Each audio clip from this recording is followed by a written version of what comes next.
Welcome again to Joe Stunner Boxing. Let's talk a little bit about Anthony Joshua because, of course, the dust is settling over the Jermaine Franklin fight. So a lot of people are saying it was an uninspired performance by AJ. He's finished. He looked absolutely terrified. All right. Now, all of these are arguments worth making. They're questions that are worth answering, and they may hold water, a lot of them. But I think people are sort of writing Joshua off a bit too quickly here. I think we need some proper perspective because although he didn't get the knockout against a smaller man, he was quite tentative. Let's put it into the proper context, okay? This is a man who was with a new trainer, Derek James, his third trainer in 3 fights, and I'm not someone who believes you should be chopping and changing trainers. Okay, if it's not working out with a guy, you have to move on. I understand that. But really, you want to find someone, you want to settle in with them. Now, when you're settling in, that doesn't take 6 weeks. It doesn't take 6 months necessarily. It can take 18 months, 2 years. I mean, it can take a long time. And an obvious example a lot of people have mentioned is Lennox Lewis when he hooked up with Emmanuel Stewart. And, you know, if you're old enough to remember those fights, he took on, I think Lionel Butler was the first fight back after the Oliver McCall knockout, and he looked tentative to start with, and he got Butler out of there. Was it 4 rounds? I want to say 4 rounds, but Butler was, you know, a sort of gatekeeper type, had scored a couple of decent wins, but he was never going to beat Lewis, and it was a gradual, incremental stepping up of opposition. And the fight that sticks in my mind, which was very close, I thought Lewis won it, was Ray Mercer. But you could make a case for Mercer winning that fight. So Joshua's with a new trainer. He's coming off back-to-back defeats. And did people expect everything to happen right now after 8 weeks with Derek James? Well, if they did, they're either naive or they just don't know boxing, because it takes time to gel. And I'm not just talking about, you know, the repetition of drills and working in the gym and working on things, maybe your defense or working on certain offensive things, or, you know, I'm not talking about that. I'm talking about mentally, psychologically. And there's a big fracture in Joshua's psyche as far as I can see. I don't know the man. I've no inside information. Just looking at his interviews, looking at his demeanour, the look in his eyes, the body language, clearly there is some lack of confidence there and some sort of personal demons that are haunting him. Now, a lot of people say this goes way back to the Andy Ruiz fight. Yeah, I think that comes into it. But I think the real reason, again, I've no inside information, this is just speculation, is that and I've said this in the past, he's kind of lost his fistic identity.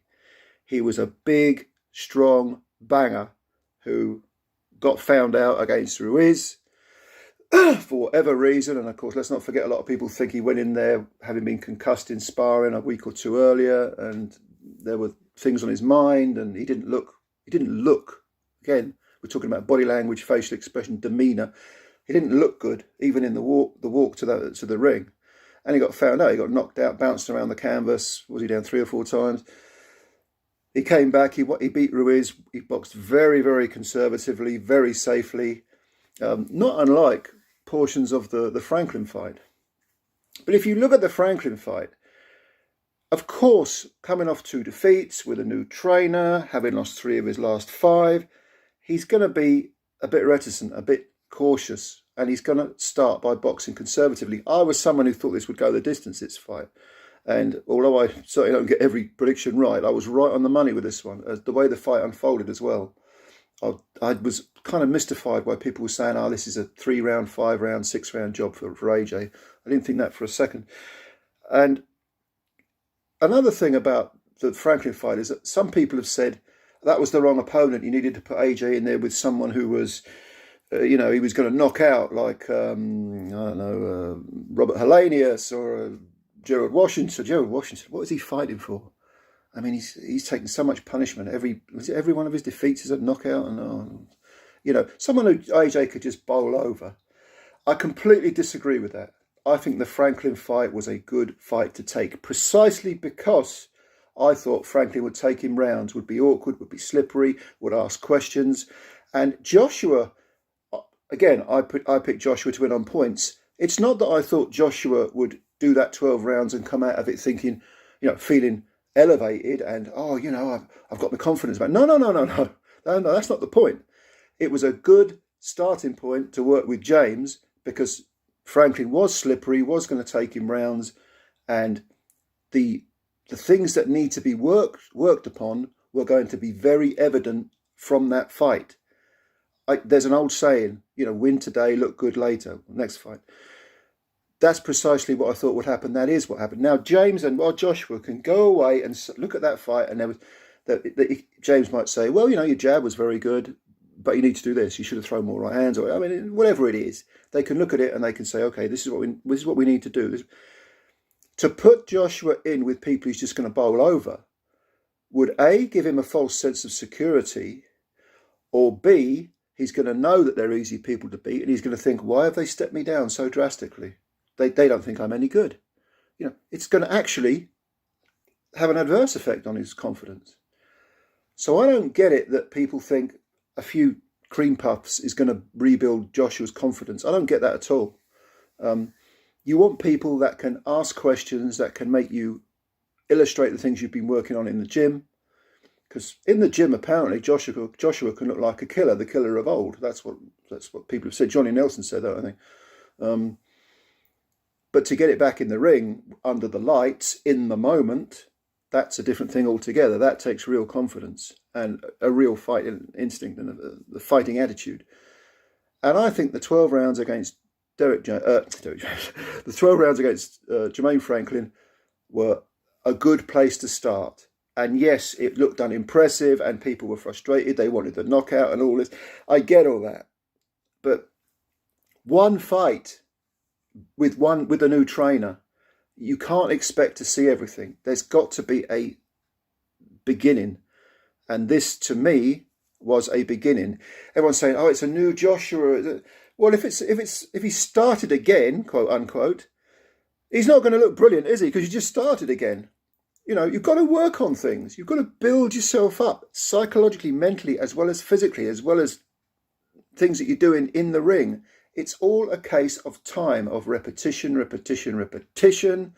and that comes with time. It's almost learned behavior. It's getting things to become second nature, and at the same time having complete faith in mentally in what you're doing and in the person who's teaching you. Because Joshua, let's make no mistake about it, is someone who wants directions. He wants someone to say, you need to do this, this, and this, right? And then to show him how to do it. And he, okay, I get it. Then he'll go and do it. Okay. He's not like Fury. I always remember Fury against, Vladimir Klitschko, and his uncle Peter between two of the later rounds said, "You all right?" And he went, "Yeah, I'm all right. Yeah, I'm all right. Yeah." Fury is a guy who'll go in there. He's learnt things, but he'll improvise. He's got that fistic ID. Joshua doesn't have that. He needs direct instructions, and that comes, having faith in those instructions comes with time spent with a trainer who you get to know. You get to know what he wants, what he can teach you, and you think, oh yeah, okay, if he's telling me something that's valuable, I need to take that on board. Okay. So I think it's a little premature to say Joshua's finished. I understand the criticisms. I think some of them are perfectly valid, but to say, oh, Joshua's finished, he's rubbish, you get rid of him, he's no, I don't go that far. I wouldn't go that far yet. All right, he's a heavyweight. He's quite young for a heavyweight. Is he 33 now? It's not that old. I mean, people say the clock's ticking. It's ticking for all of us. But there's still, you can't teach an old dog new tricks. I don't think it's about that. I think it's about taking the things that Joshua can do and basically being, putting them out there, reminding him of things that he can do, encouraging him, showing him that he can do these things. And then automatically, in time, his confidence will grow again. So those are my thoughts. Give me your thoughts. I'm very interested to hear your thoughts. A lot of you may feel I'm talking rubbish. Joshua's finished. Fair enough. I ain't got a problem with that. Time will tell, of course. But leave your comments below. Thank you, as always, for your time. Subscribe to the channel if you're new. Give it a subscription. It takes a second. And, of course, like the video. That helps us out as well. We're building up the channel. Catch you again later. Bye for now.